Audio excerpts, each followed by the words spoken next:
I don't hate my president.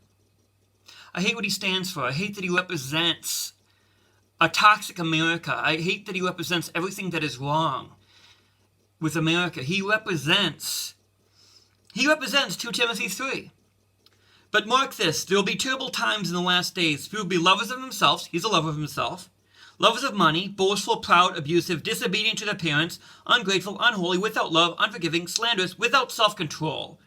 Brutal, not lovers of the good, treacherous, rash, conceited, lovers of pleasure rather than lovers of God, having a form of godliness but denying its power, have nothing to do with them.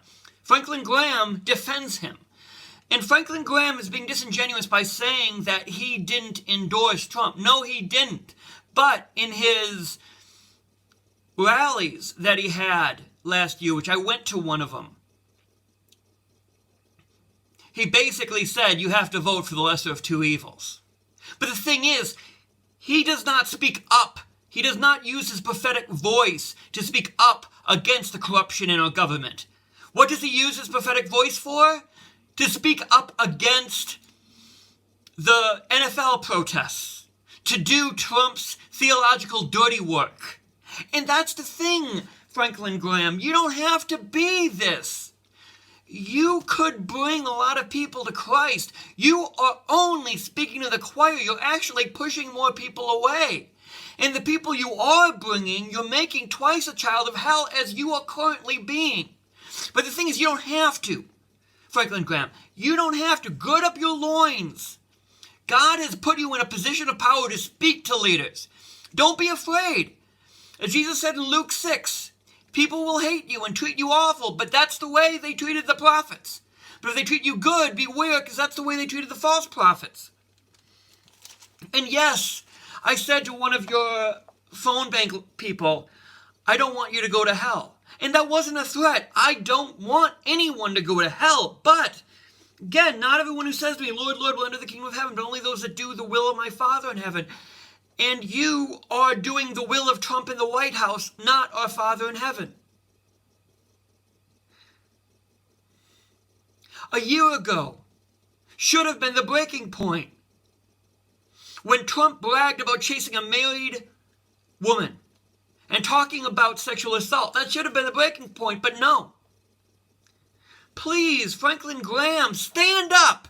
No matter how much people will hate you, stand up and speak up and say this is wrong. We have a man who's an egomaniac in the White House. Talk to him. Urge him to come to Christ. But don't play these political games about NFL. Don't be a nationalist. Don't be a Christo-nationalist. Your father was better than this.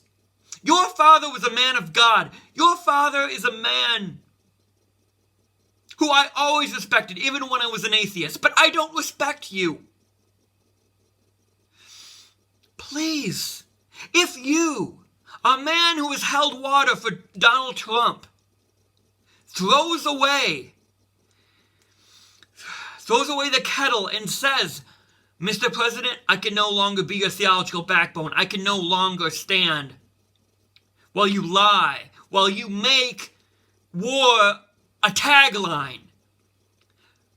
Franklin Graham, I'm begging you, please, do the right thing. Speak up for God. Be a prophetic voice.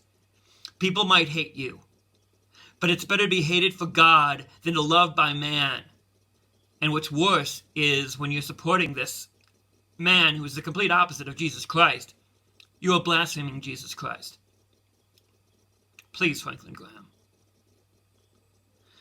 There's going to come a time when it's too late, when you can't repent from what you were doing. Now is the hour of salvation. Today is the day.